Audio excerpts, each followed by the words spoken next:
እንዴት አድርገን ነው ፓስተር ዘማሪ ቴዲን ወደዚህ መንጋብዘው?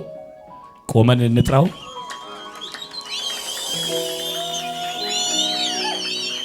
ተባረክ በሉት። እግዚአብሔር ይባርክ። ጌታ ይባረክ። አረፍ አረፍ በሉ። ኢየሱስ ያድናል። አረ ኢየሱስ ያድናል። ከባድ ቅባት ነው ያለው።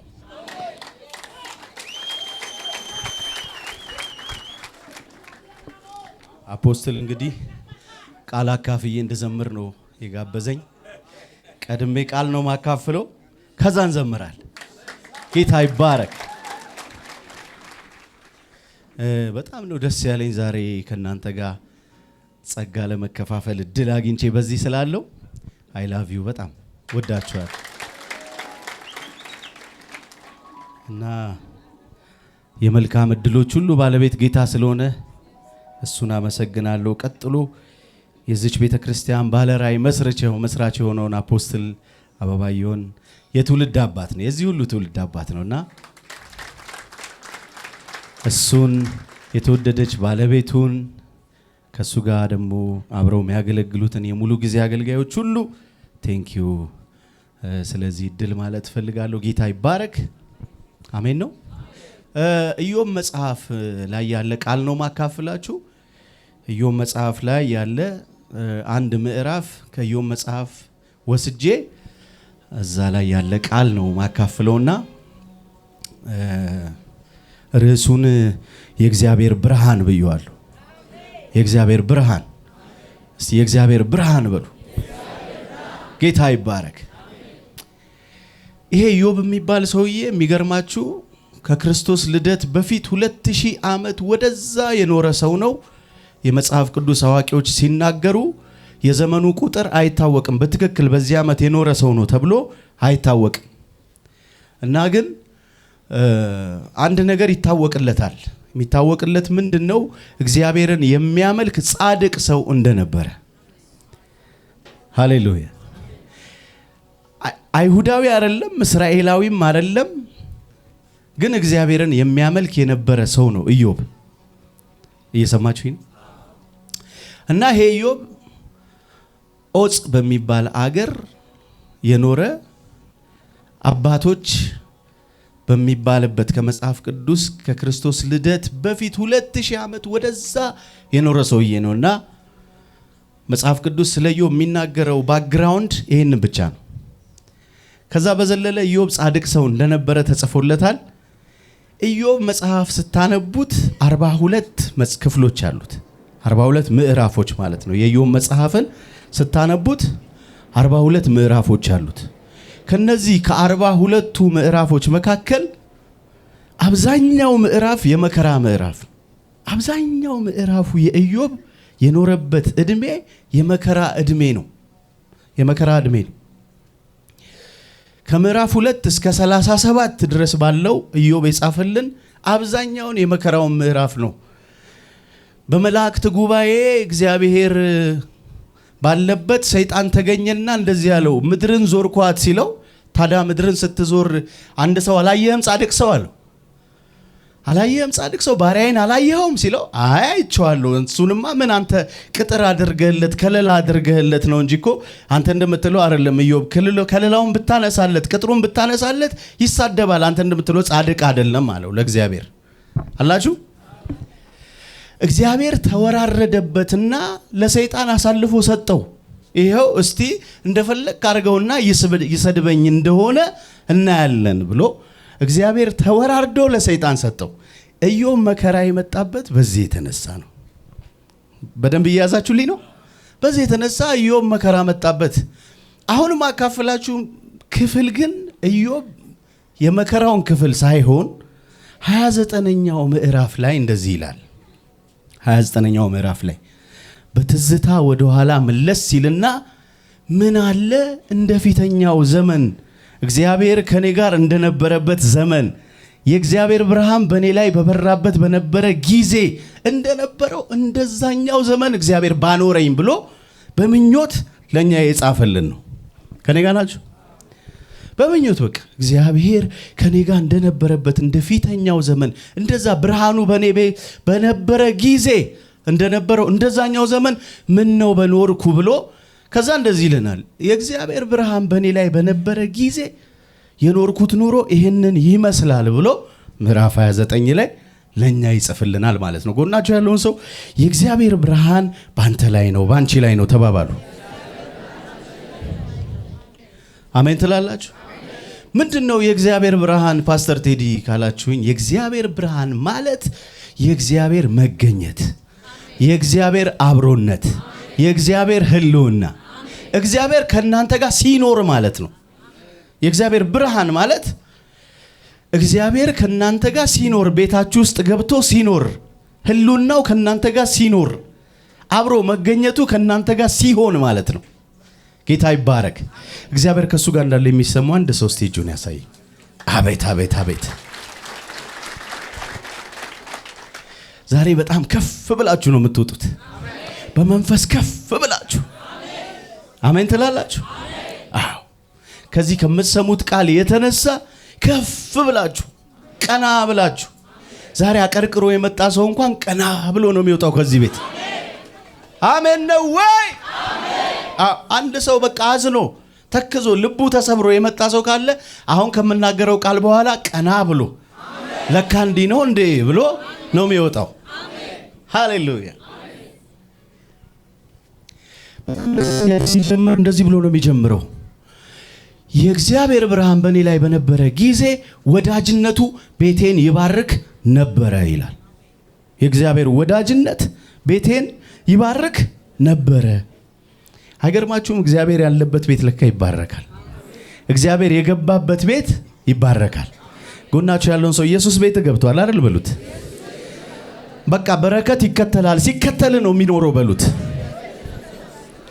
እምቢ ብትል እንኳን እያሳደደ ነው የሚከተልህ። በረከት የሚባለው ነገር ሲያሳድድ ነው የሚኖረው። ለምን? እግዚአብሔር ቤት ገብቷል። ኢየሱስ ቤት ገብቷል። የእግዚአብሔር ወዳጅነት ቤቴን ይባርክ ነበረ አለ። ትዝ ይላችኋል አንድ ጊዜ የተማረከው ያ ታቦቱ ወደ ዳዊት ከተማ ሲመለስ ለ3 ወር አቢዳራ የሚባል ሰውዬ ቤት ገባ።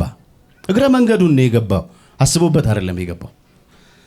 ወደ ዳዊት ከተማ ነው እየሄደ ያለው፣ ግን እግረ መንገዱን ወደነ አቢዳራ ቤት ለ3 ወር ገባ። መጽሐፍ ቅዱስ እንደዚህ ይላል፣ ታቦቱ የገባበት የነ አቢዳራ ቤት ተባረከ ይላል። አቤት አቤት አቤት አቤት! እግረ መንገዱን እየሄደ ወደ ዳዊት ከተማ እየሄደ ለ3 ወር እና አቢዳራ ቤት ገባ። ታቦቱ ሊቆይ ለ3 ወር። አይገርማችሁም? ያ ታቦት ስለገባበት ቤቱ ተባረከ። በአዲስ ኪዳን እኮ ኢየሱስ እናንተ ቤት ገብቷል እኮ። ጎናችሁ ያለውን ሰው ደግማችሁ ጨበጥ አድርጉትና ኢየሱስ አንተ ጋር ሆኖ ላትባረክ አትችልም በሉት።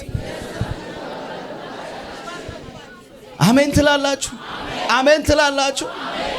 እኔ እንደዛ ነው ማየው። ይሄ ህዝብ ሲባረክ ነው ማየው። ሲባረክ ሲትረፈረፍ። አቻቻቻ ቅድም ብያችኋለሁ፣ ስትወጡ ቀና ብላችሁ ነው የምትወጡት። አሜን አትሉም ወይ? በጣም ደስ ይለኛል። ኢዮብ እንደዚህ ይላል፣ መንገዴ በቂቤ የታጠበ ነበረ አለ።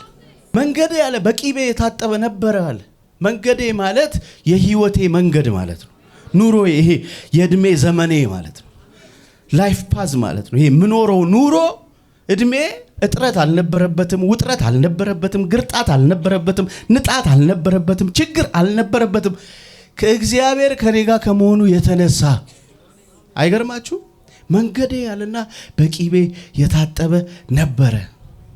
እኔ እንደዚህ አሰብኩኝ። ቂቤ የምትባለው ነገር ታውቃላችሁ? አንዳንድ ቤት በማንኪያ ተቆጥባ ነው ወጥ ላይ እንኳን ጣል የምትደረገው አይደለ? ለዓመት በዓል ቀስ ተብላ። አይገርማችሁም? ኢዮብ መንገድ ያለ በቂቤ የታጠበ ነበራል። ጭምልቅልቅ ያለ ነበራል በሀብት በብልጽግና። አሜን አትሉ? ችግር ምናምን አላቅም ነበር። እግዚአብሔር ከኔ ጋር ከመሆኑ የተነሳ ብርሃኑ በኔ ቤት ከመኖሩ የተነሳ ችግር አላቅም ነበር። አሜን ነው። አለት ታውቃላችሁ? አለት ድንጋይ አለት አቤት አለቱ አለና የዘይት ፈሳሽ ይሰጠኝ ነበረ። አለት እኮ ለራሱ ውሃ የለውም፣ ለሱ ግን ዘይት ይሰጠው ነበር። ማይሰጠው ነገር ማለት ነው። ማይሰጥ ነገር ላንተ ግን ይሰጣል። ሁላችሁ ያለው ሰው ትንቢት ነው በሉትና ጨበጥ አድርጋችሁ ማይሰጥ ነገር ላንተ ይሰጣል በሉት። ለሌሎች እየከለከለ ያለ ሲስተም ላንተ ይሰጣል።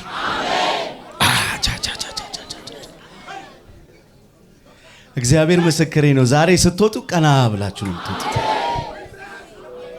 የማይሰጥ ነገር ለራሱ የሌለው ነገር እኔ ግን ስደርስበት አለ የዘይት ፈሳሽ ይሰጠኝ ነበር አለ።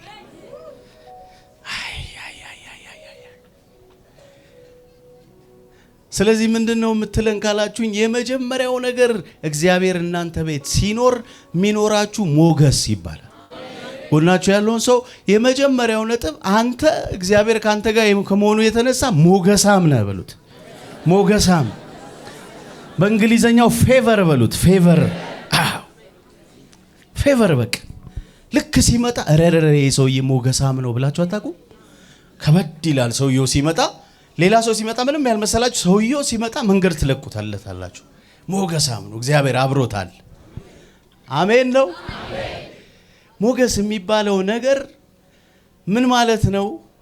ሲስተም የሚከፋፍት መልቲ ዳይሜንሽናል ግሬስ ይባላል በእንግሊዘኛ። ምን ማለት ነው? ዛሬው ታውቃላችሁ አንድ ቁልፍ አለ ሁሉንም በር የሚከፍት ማስተር ኪ ይባላል። ሁሉንም በር ይከፍታል። የኛውንም ስከፍተው ይከፍታል። ይሄንንም የተሰራው ሁሉን እንዲከፍት ተደርጎ ነው። ለአንድ ሰው ልስጠው ይሄን ቁልፍ ዛሬ ለአንድ ሰው ማስተር ኪ። አሜን ነው ወይ? ስትደርስ በሩ አውቆ ይከፈታል። ስትደርስ ላንተ ዝግ ነው የሚባል ነገር አይኖርም። እግዚአብሔር አብሮ ሲሆን አንዱ መገለጫው ሞገስ ይባላል። ይሄ ሞገስ የሚባለው ነገር ምንድነው ካላችሁኝ ስትደርስ ማይከፍተው በር ላንተ ግን ይከፍትልሃል። የማይሰጠው ሲስተም ላንተ ይሰጣል። መልቲ ዳይሜንሽናል ግሬስ ይሉታል ነጮቹ። መልቲ ዳይሜንሽናል በዚህ ጋም ስትሄድ ይሰራልሃል፣ በዚህ ጋም ስትሄድ ይሰራልሃል። ላገልግል ስትል ይሳካልሃል፣ ልነግድ ስትል ይሳካልሃል። አራቤን ነው። ይሄ ሞገስ ይባላል። ሞገስ ሌሎችን የማይቀበል ነገር አንተ ጋር ልክ ሲደርስ ዌልካም ይላል። ጎናችሁ ያለውን ሰው የማይሰጥ ነገር ይሰጣል በዚህ ዓመት በሉት። አለቱ የዘይት ፈሳሽ ይሰጠኝ ነበር አለ። አይ ኢዮብ ምን ጉድ ነው! ምን ጉድ ነው! ጌታ ይባረክ። የእግዚአብሔር ብርሃን ከኔ ጋር ስለነበር አለ ይሰጠኝ ነበር አለ። እና ወደ አደባባይ በወጣው ጊዜ አለ ወደ አደባባይ ልክ ስወጣ ጎበዛዝት የሚባሉ በቃ ፈርጠም ያሉ አቅም አላቸው የሚባሉ የሚፈሩ ሰፈሩ ላይ የሚፈሩ ሰዎች እኔ ስመጣ መንገድ ይለቁ ነበራል። መንገድ ገለል ይሉ ነበራል። አንተ ሞገስ እንዴት ደስ ይላል! ልክ እኔ ስመጣ ጎበዛዝት የሚባሉት ኃይለኛ የሚባሉት መንገድ ይለቁልኝ ነበራል። ታነቡታላችሁ ቤት ገብታችሁ። እኔ ዝም ብዬ በቃሌ ስለስኩት ነው ምለው። ቤት ስትገቡ ኢዮብ ምዕራፍ 29ን አንብቡት። እሺ አይደል? መጽሐፍ የያዛችሁም ከኔ ጋር መከታተል ትችላላችሁ። እኔ በቃሌ ያልኩት ስለሆነ ነው። ጎበዛዝት ይለቁልኝ ነበራልና ሽማግሌዎች የሚባሉ በእድሜ የገፉ አዛውንቶች የሀገር አባቶች ታውቃላችሁ አይደል? እነሱ ኢዮብ መጣ ብለው ወንበር ይለቁልኝ ነበራል። ምን አይነት ሞገስ ይዞ እንደመጣ ሰውየው አይታችሁታል? እኛ በሀገራችን ትልቅ ሰው ሲመጣ ወንበር እንለቃለን። አክብሮት ስለሆነ አክብሮት ነው፣ ሪስፔክት ነው። ከኛ በእድሜ የሚበልጥ ከኛ በስልጣን የሚበልጥ በትምህርት የሚበልጥ ብቻ ትልቅ እግዚአብሔር ያከበረው ሰው ሲመጣ ወንበር እንለቃለን አይደል? አይደል? ኢዮብ እንደዛ ነው የሆነለት። ታናሻቸው ነው በእድሜ ከነሱ ያንሳል፣ ግን ሲመጣ አባቶች ኢዮብ ኖር ይሉታል። ቁጭ በል ኢዮብ። ኧረ ምን አይነት ሞገስ ነው! ጎናቸው ያለውን ሰው እንደዛ በሉት። ይሄ ሞገስ ማያስኬድ ቦታ የለም በሉት። ማያስከፍትል በር የለም በሉት። አሁን አንዳንድ ጊዜ አይታችኋል። ክፍለ ከተማ ጉዳይ ልታስፈጽሙ ሄዳችሁ ታውቃላችሁ? ወይ የሆነ ቢሮ ሄዳችሁ ታውቃላችሁ? ምን ልትሰራ መጣ ይላል ሰውየው። ገና ሳታወራው ምን ሳትለው ምን ፈልገህ መጣ ይላል። ሞገሳም ስትሆን እንደዛ አይልም። ኖር የኔ ጌታ ምን ላስተናግዶት ይላል። ጎናችሁ ያለውን ሰው እንደዚህ ያለ ሰውዬ ተነስቶ ነው የሚያስተናግደ ከሞገሱ የተነሳ በሉት። ልመርቃችሁ በኢየሱስ ስም ሆነባችሁ። ሆነባችሁ።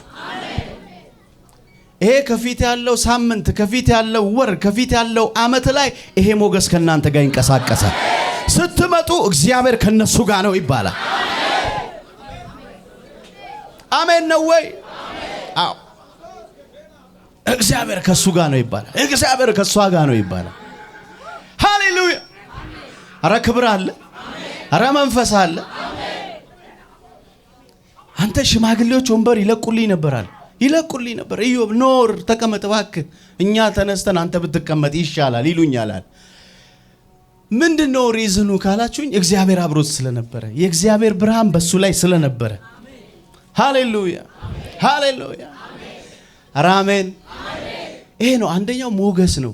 ሁለተኛው እግዚአብሔር ከኛ ጋር ሲሆን ምንድነው የሚሆነው ካላችሁኝ፣ ሁለንተናዊ ብልጽግና። ጎናችሁ ያለውን ሰው ሁለንተናዊ ብልጽግና በሉት። በቃ አንዱ የእግዚአብሔር ብርሃን እናንተ ላይ ሲሆን መገለጫው ሁለንተናዊ ብልጽግና ነው። ገንዘብ ብቻ አይደለም የሚኖራችሁ። ገንዘብ ብቻ የያዘ ሰው እኮ ታውቃላችሁ ባለጠጋ አይባልም። ብዙ ብር ያለው ሰውዬ ባለጠጋ አይባልም። ከኔ ጋር ናችሁ? በሁሉ የበለጸገ ነው። ኢዮብ በመንፈሳዊ ነገር የበለጸገ ነው፣ እግዚአብሔር ከሱ ጋር ስላለ። ሁለንተናዊ ብልጽግና ማለት የመንፈስ የነፍስና የሥጋ። ጎናችሁ ያለውን ሰው እነዚህ በሶስቱም አንተ የተባረክ ነህ በሉት። አንዳንድ ሰው አይታችኋል፣ ልክ ሲመጣ የጸሎት መንፈስ ይዞ ነው የሚመጣውና ልክ አጠገባችሁ ሲደርስ ልሳን ያመልጣችሁ። ኤራባ ካላባሻ ትላላችሁ። ምንድነው ሰውየው ካላችሁኝ፣ በመንፈስ የበለጸገ ሰው ልክ አንተ ጋር ሲደርስ ልሳን ነው የሚያመልጥ፣ ወሬ አይልም። ይሄን ሰውዬ ካገኘሁት በኋላ ጸልይ ይለኛል ትላላችሁ። ይሄ ሰው በመንፈሱ የበለጸገ ሰው ነው። አሜን ነው። አንዳንድ ሰው ልክ እናንተ ጋር ሲደርስ ዕውቀት የሚባለውን ነገር ይለቅባችኋል። በቃ ይሄ ምን ልበላችሁ፣ የእግዚአብሔርን ቃል ይተረትረዋል፣ ያነደዋል። እና የሚያምራችሁ ምንድነው? ቀጥታ ገብታችሁ የጌታን ቃል ከፍታችሁ በቃ ተንበርከካችሁ ማለት ነው። ይሄ ሰው በነፍስ በመንፈስ የበለጸገ ሰው። አንዳንድ ሰው ሲመጣ ደግሞ ብልጽግና ይዞ ይመጣል፣ ሀብት። ልክ ሲመጣ ችግር የሚባል ነገር ይጠፋል፣ ድራሹ ይጠፋል። ከኔ ጋር ናችሁ? አንድ ጊዜ አንድ እናት ቤታቸው አጠገብ ስልችት ያላቸው ተራራ ነበርና ሁሌ ወደ ቸርች ሲሄዱ ያንን ተራራ አቋርጠው ነው የሚሄዱት ወደ ቸርችና እንደው እግዚአብሔር ይሄን ተራራ አንሳው እያሉ ሁሌ ይጸልያሉ። እኔ እንደው ጉልበቴ ራሱ ዛለ፣ በቃ ወይ ቤተ ክርስቲያን አልቀር ነገር እንደው ይሄን ተራራ አንሳው ይላሉ። እና አንድ ቀን ያንን አካባቢ ሊጎበኝ የሀገሩ ጠቅላይ ሚኒስቴር ልክ አሁን ዶክተር አብይ እዚህ ሰፈር ቢመጣ ማለት ነው መጣ። እንደዚህ አለ፣ ኔክስት ዊክ ተመልሼ ስመጣ ይሄንን ተራራ እንዳላየው አንስታችሁ ጠብቁኝ አለ። በአንድ ሳምንት ውስጥ አውራ ጎዳና የሚባለው መጣና ጥርግ አረገው ተራራውን። ከኔ ጋር ናችሁ? ጥርግ አረገው። የዘመናት የሴትዮዋ ጸሎት ንጉስ በመምጣቱ የተነሳ ተመለሰ። እንደዚህ ነው የሚሆነው። ኢየሱስ እናንተ ቤት ከመምጣቱ የተነሳ እቤታችሁ ምርር ያላችሁ ይሄ ተራራ ብላችሁ ስም የሰጣችሁት ነገር ይነሳል። ጥርቅ ይላል። ይሄን ነገር እንደው እግዚአብሔር ባነሳልኝ የምትሉትን ነገር ሙልጭ ያደርገዋል። ንጉስ ወደ ቤታችሁ መጥቷል። ጎናችሁ ያለውን ሰው ንጉስ አንተ ቤት መጥቷል በሉት። ተራራ የሚባል ነገር አይኖርም በሉት። አይኖርም። ልናገርባችሁ፣ እንደ ተራራ ቆሞ ፊት ለፊት እያስፈራራ ያለ የትኛውም ችግር ከፊት ባሉ ሳምንታት ይጠረግ።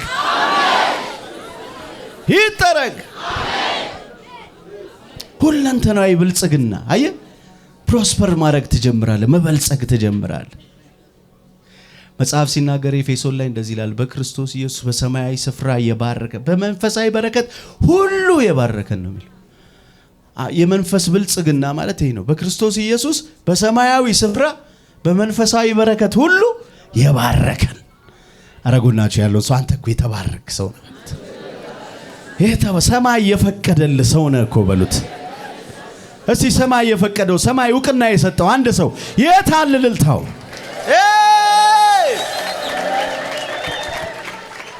የእግዚአብሔር ሞገስ አይገርማችሁ? የእግዚአብሔር ብርሃን እናንተ ቤት ሲሆን እንዲህ ነው የሚሆነው። አቀዋል ነበር እንዴ ሰውዬ ምን ነክቶት ነው ያስብላል። እሱ ነው ወይስ እሱ አይደለም? ጎናችሁ ያለ ሰው ከሚቀጥለው ሳምንት ጀምሮ መልኬ ሁሉ ይቀየርብሃል በሉት።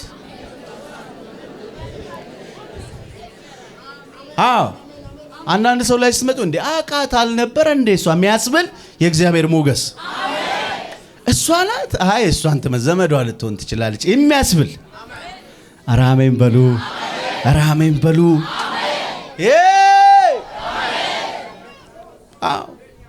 የእግዚአብሔር ሞገስ ልክ ሲመጣ ይቀይሯል። ታውቃለህ፣ መልክህን ሳይቀር ይቀይሯል።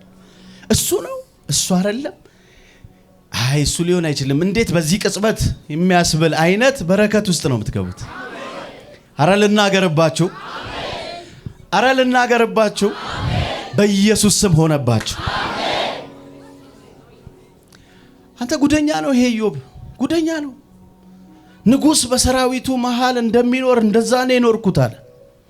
ንጉሥ በሰራዊቱ መሃል ተከብሬ የእግዚአብሔር ብርሃን ከኔ ጋር ስለነበር አለ ንጉሥ በሰራዊቱ መሃል እንደሚኖር ታጅቦ ነው የኖረው። በዚህ እና ግርማው ያስፈራል፣ ሞገሱ ያስፈራል። አሕዛብ አይተውት ይሄ ሰውዬ ይላሉ።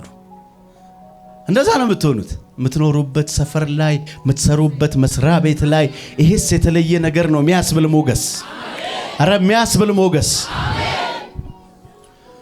ስትመጡ ገና ይለያል። አካባቢው ቅይር ይላል። ከእግዚአብሔር ሞገስ የተነሳ ከእግዚአብሔር ሞገስ የተነሳ እና በጣም ደስ ይለኛል። ምን ይላል መሰላችሁ? ለእውሩ አይን ነበርኩ አለ። ለእውሩ አይን ነበርኩኝ፣ ላንካሳው እግር ነበርኩኛል። በጎደለ ሞላለሁ አለ። የሆነ ቤት ሲሄድ ክፍተት ካየ ይሄን ነገር አርጉት ብሎ ነው የሚሄደው። ባል የሌላትን መበለት የምትባለዋን እልል አሰኛት ነበር አለ። እልል ኢዮብ ሲመጣ ሐዘን ለቅሶ ምናምን ያለበት ቤት ሲገባ ኢሚዲየትሊ ሐዘኑ ለቅሶ ተቀይሮ ወደ እልልታ። አሜን በሉ።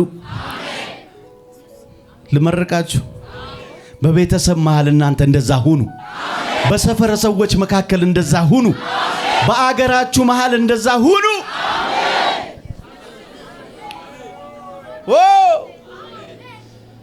ላንካሳው እግር ነበርኩ አለ። መሄድ ለማይችለው እኔ ሄድለት ነበር አለ።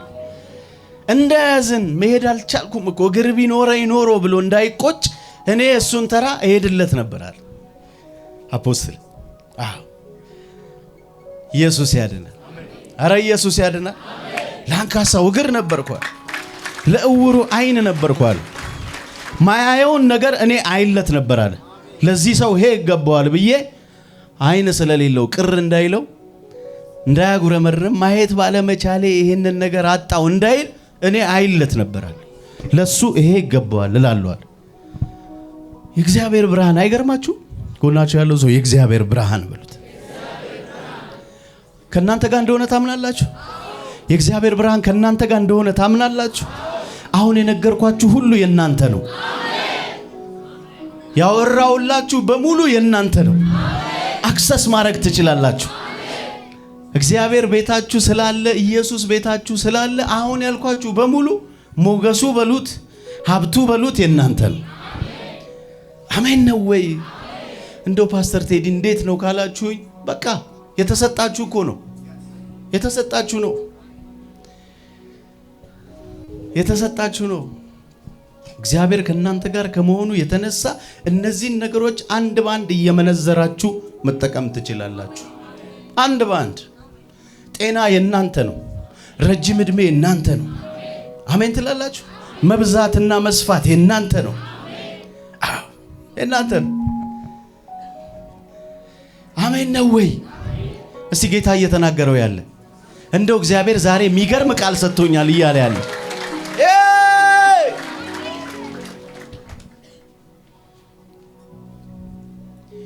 የእግዚአብሔር ቅባት ከብርሃኑ የተነሳ ሞገሳም የሚያደርግ ባለጠጋ የሚያደርግ። ይውላችሁ አንድ ጊዜ ይስሐቅ እንደዚህ ሆነ። አባቱ አብርሃም ከተለየው በኋላ ከሞተ በኋላ ይስሐቅ ሀገር ቀይሮ ወደ ጌራራ የሚባል ሀገር ሄደ። መጽሐፍ ቅዱስ ሲነግረን ወደ ጌራራ የሚባል ቦታ ሄደ ይላልና በዛ በጌራራ በአባቱ በአብርሃም ዘመን ከነበረው ረሃብ የበለጠ ሌላ ረሃብ መጣ ይልና ልክ እንደ አባቱ አብርሃም አምልጦ ረሃቡን ወደ ግብጽ ሊሄድ ሲል እግዚአብሔር ተቀመጣል። ተቀመጥ አባታ አብርሃም ልክ ነህ፣ ግብጽ ሄዶ ነው ሀብታም የሆነው፣ አንተ ግን እዚሁ ትሆናለህ አለው። ከዛ እንደዚህ ያለው እንዴ ደረቅ ነው ምድሩ፣ ሰማይ ዝናብ መስጠት አቁሟል፣ ዝናብ መስጠት አቁሟል፣ ዘርቼ ማጨድ አልችልም በዚህ ደረቅ መሬት ላይ፣ እዚህ ተቀመጥ የምትለኝ በረሃብ ልገለኝ ነው አላለም። ታዘዘ። እሺ አለ እግዚአብሔርን። ጎናችሁ ያለውን ሰው መታዘዝ እኮ እንዴት ደስ ይላል በሉት። እግዚአብሔርን መስማት እኮ እንዴት ያዋጣል በሉት። ደረቅ ነው እኮ መሬቱ፣ ረሃብ ነው ምድሩ፣ ቁጭ በል ሲለው ቁጭ አለ። ከዛ መጽሐፍ ቅዱስ ሲናገር እንደዚህ ይላል፣ ይስሐቅ ዘርን ዘራ አለና በዛው ዓመት 100 እጥፍ አጨደ ይላል። አንድ ሰው ላይ ልተንብይ፣ በዚህ ዓመት 100 እጥፍ ታጭዳላችሁ። 100 እጥፍ 100 እጥፍ 30 አይደለም 60 አይደለም 100 አሜን። ዘር ዘራ አለ። የዘራው ደረቅ መሬት ላይ ነው። ሰማይ ዝናብ አልሰጠም። ምንም የተፈጠረ ሌላ ነገር የለም። እግዚአብሔርን እሺ ብሎ ሲቀመጥ ግን 100 እጥፍ። እስቲ ጎናችሁ ያለን ሰው ያው ማጨድ እንደያዘ ሰው 100 እጥፍ አጨደ። እግዚአብሔር ይባረክ። 100 እጥፍ አጨደ። ከዛ በኋላ አቤሜሌክ የሚባለው ሰውዬ መጣና እንደዚህ ያለው፣ አይ አንተ ከኛ ይልቅ ሀብታም ሆነሃል። መጽሐፍ ቅዱስ እንደዚህ ይላል፣ እጅግ ባለጠጋ ሰው ሆነ ስለሚል የፍልስጤም ሰዎች ቀኑበት። የዛ ሀገር ሰዎች ማለት ነው። እሱ ሄዶ በስደት የተቀመጠበት ምድር ሰውየው ባለጠጋ ሲሆን ቀኑበትና ልቀቅ ምድራችንን አሉት። ሲሉት ንጉሱ መጣና እንደዚህ አለ፣ ህዝቡ እያጉረመረመ ስለሆነ ቶሎ ብትሄድ ይሻላል አለው። ከዛ ወደ ጌራራ ሸለቆ ወረደ። ይኸው ሰውየው ሸለቆም ሄዶ ያፈራል። አይገርማችሁ? ያፈራል። መጽሐፍ ቅዱስ ሲናገር እንደዚህ ይላል፣ በረከት በጻድቅ ራስ ላይ ነው ይላል። ጎናችሁ ያለው ሰው በረከት የሚባለው ነገር አንተ ላይ ነው ያለው በሉት።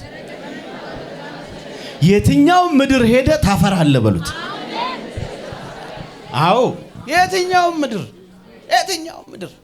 ሰዎች ያልተሳካላቸው ምድር ብትሄዱ ይሳካላችኋል። ኧረ አንድ ሰው በረከት በጻድቅ ራስ ላይ ነው።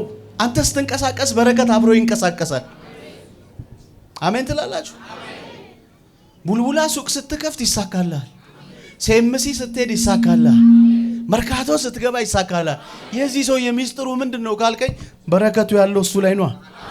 በረከት በጻድቅ ራስ ላይ ነው። በረከት በጻድቅ ራስ ላይ ነው። ስለዚህ የትም ቦታ ብትወስዱ ሰውየው መሬቱ ምንም ይሁን አገሩ ምንም ይሁን ሰውየው ከማፍራት ወደ ኋላ አይልም። በረከት ይዞ ነው የሚንቀሳቀሰው። ብያችኋለሁ ቅድም። ዛሬ ከዚህ ቤት ስትወጡ ቀና ብላችሁ ጎናችሁ ያለውን ሰው የትም ይሳካላል በሉት። አሜን ነው። አሜን ነው። በቃ ከመጨመር ውጪ እድል ፈንታ የላችሁ። እኔ እናገርባችኋለሁ በዚህ ዓመት ከመጨመር ውጪ እድል ፈንታ የላችሁ። መቀነስ የሚባለውን ነገር ከህይወታችሁ ላይ መታወት። አዎ መታወት።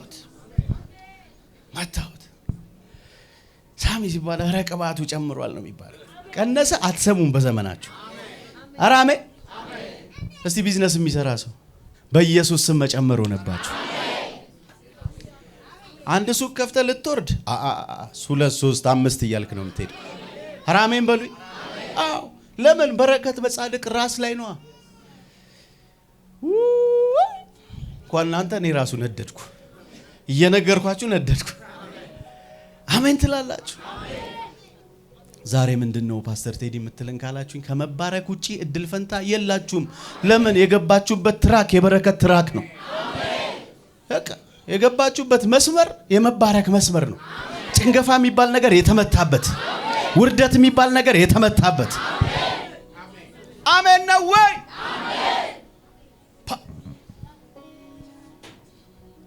እንደዚህ ሆነ። ከዛ በኋላ ጌራራ ሸለቆ ወረደና ጉድጓድ ቆፈረ። ታውቁታላችሁ ታሪኩን። ጉድጓድ ሲቆፍር የጌራራ ሰዎች መጡና ጉድጓዱን ደፈኑበት። ኤሴቅ የሚባል ጉድጓድ፣ ስጥና የሚባል ጉድጓድ እየመጡ ደፈኑበት። ይሄ ሰውዬ ግን የኪዳን ሰው ነው፣ ነግሬያቸዋለሁ። እየመጡ ይደፍኑበታል። አንድ ቆፍሮ ልክ ምንጭ ፍልቅ ስትልለት ይመጡና ድፍን ያደርጉበታል። ያማል። ግን ሰውየው አንድ የለመደው ነገር አለ። ኢትስ ኦኬ ቀጥዬ ቆፍራለሁ ይላል። ጎናቸው ያለው ሰው ያኛውን ደፈኑት በሉት፣ እንኳን ደፈኑት የሚቀጥለው ይበልጣል በሉት።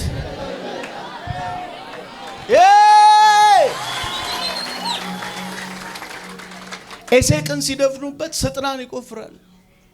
ክርክር ማለት ነው። አንዱ ኤሴቅ ማለት ክርክር፣ ንትርክ ማለት ጭቅጭቅ ማለት ነው። አንዱ ጉድጓድ ስሙ ንትርክ ነው። አንደኛው ጉድጓድ ደግሞ ስሙ ጭቅጭቅ ነው። እነዚህ እንኳን ቀሩ፣ ክርክር ያለባቸው ጭቅጭቅ ያለባቸው እንኳን ቀሩ። ይኸው ሶስተኛውን ጉድጓድ መድፈን አይችሉም። ጎናቸው ያለውን ሰው ሶስተኛውን መድፈን አይችሉም በሉት። እልፍ አለና ሲቆፍር ምንጭ ፈለቀ። የዛ ሀገር ሰዎች ሊደፍኗት አልቻሉምና ስም አወጣላት። ማን አላት? ረሆቦት።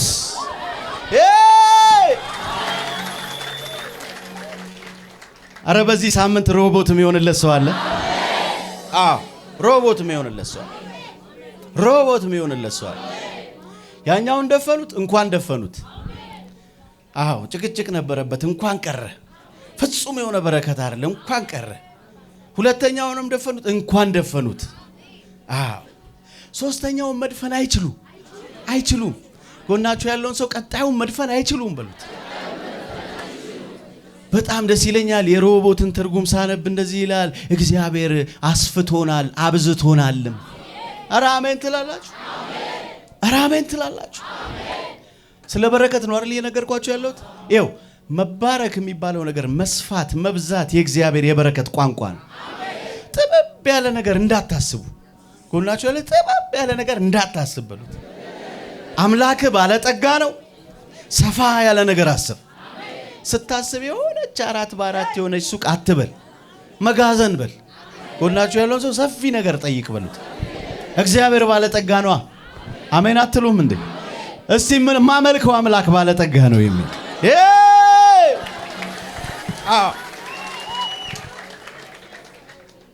አረ ኢየሱስ ያድናል። እንደው እኔም እንደ ሰው አልፎልኝ የሆነች አርከበ ሱቅ ባገኝ እንዳትሉ መጋዘን ይው መጋዘን። አሜን ትላላችሁ? ሰፊ አዳራሽ ይው። አሜን ነው ወይ? ለምን ትንሽ ነገር ትጠይቃላችሁ? ስፍት ያለ መጽሐፍ ሲናገር እንደዚህ ይላል፣ ወዶኛልና አዳነኝ፣ ወደ ሰፊ ስፍራ አወጣኝ። ወደ ሰፊ ስፍራ የሚወጣ ሰው ያለው፣ ወደ ሰፊ ስፍራ ከጥበት የሚላቀቅ ሰው ያለው። አሜን አትሉም ወይ? አረ ግዴላችሁም። ይሄን ሳምንት እንዲንበለው ረሆቦት የሚሆንላችሁ ሳምንት ነው። አዎ ረሆቦት ይሆናል። ያዘናችሁ ያኛውን ምንጭ ደፈኑብኝ ብላችሁ የከፋችሁ ያዘናችሁ፣ ኖ እንኳን ደፈኑት፣ ቀጥሉና ቆፍሩ። ይሄኛውም ሲደፈን ኢትስ ኦኬ፣ ቀጥሉና ቆፍሩ። ረሆቦት ላይ ነው የምትደርሱት። ይኸው እኔ እንዲህ እላለሁ፣ እንኳንም ገፉኝ እላለሁ። አንዳንዴ የተገፋ ሰው እንኳን ገፉ፣ ገፍተው ከፍታ ላይ ነው የሚያወጡ።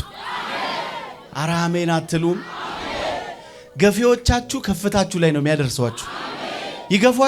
ይገፏችኋል፣ ሄዳችሁ ከፍታ ላይ ቁጭ ነው የምትሉት። ጎናችሁ ያለውን ሰው ረሆቦት ያንተ ነው በሉት። አሜን ነው ወይ? አሜን ነው ወይ? ወዶኛልና አዳነኝ፣ ወደ ሰፊ ስፍራ አወጣኝ። ጠባብነት ተመቷል። ዛሬ ጠባብነት ተመቷል። ዛሬ ትንሽነት ተመቷል። ዛሬ ከፍ የምትሉበት ቀን። ኢየሱስ ያድናል። ኧረ አሜን። የእግዚአብሔር ብርሃን ጎናችሁ ያለውን ሰው እንዳትረሳው በሉት። የእግዚአብሔር ብርሃን የእግዚአብሔር ብርሃን ከእናንተ ጋር ስለሆነ አሁን ያልኳችሁ ከቅድም እስካሁን ያወራችሁላችሁ በሙሉ የእናንተ ነው። ጠላት ቢዋሻችሁ እንዳትቀበሉት። አይ አንተ እኮ ምናምን አልሰማም በሉት። ጎናችሁ ያለውን ሰው ጠላት ድሮ ውሸታም ነው አልሰማም በሉት። አዎ እግዚአብሔር ምን ብሏችኋል? በልጅነት እግዚአብሔር ምድረ በዳ ላይ ምን አውርቷችኋል? ነገ ብሎ ያወራችሁ ነገር አለ? ትንቢት ያለው ሰው አለ? ቃል ያለው ሰው አለ? አሜን፣ አሜን። እዚህ ጉባኤ ላይ መተንበይ ደስ ይላል። እዚህ ጉባኤ ላይ ቃል ማውጣት ደስ ይላል። በቃ ክፍት ያለ ጉባኤ ነው። I love you so much።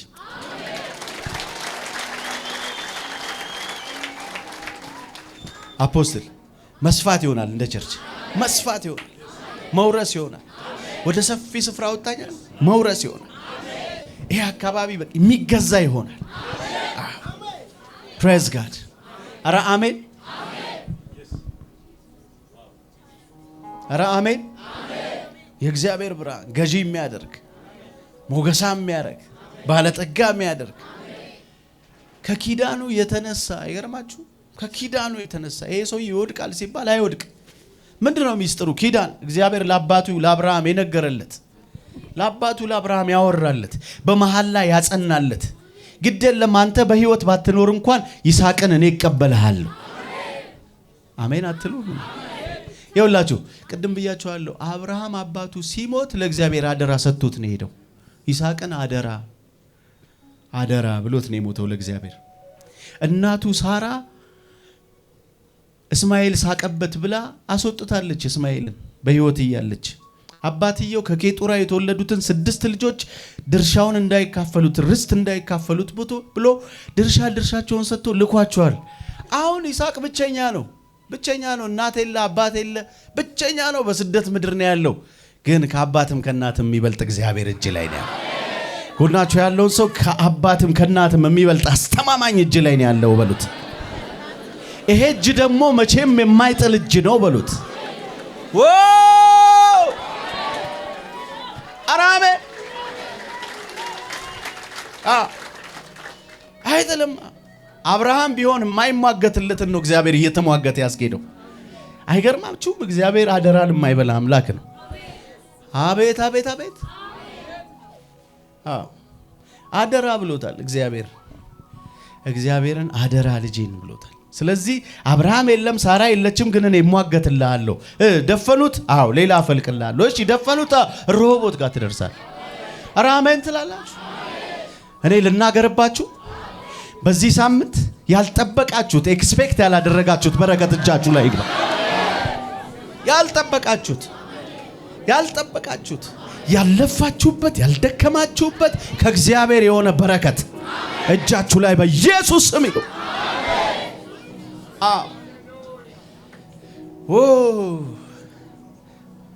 እንዴት ደስ ይላል! የእግዚአብሔር ብርሃን ሆናችሁ ያለውን ሰው እንኳን በእግዚአብሔር ብርሃን ሆንክ በሉት። እንኳን የኢየሱስ ሆንክ በሉት። የማይሆንልህ ነገር የለም በሉት። አንተ እኮ የንጉሥ ልጅ ነህ በሉት። ትንሽ ነገር እንዳታስብ በሉት። ሁሉ ላንተ ተፈቅዶልሃል በሉት። ሞገስ ያንተ ነው በሉት። በረከት ያንተ ነው በሉት። ኪዳን ያንተ ነው በሉት። አዎ ታላቅ እልልታ ጭብጨባ ይሰማ።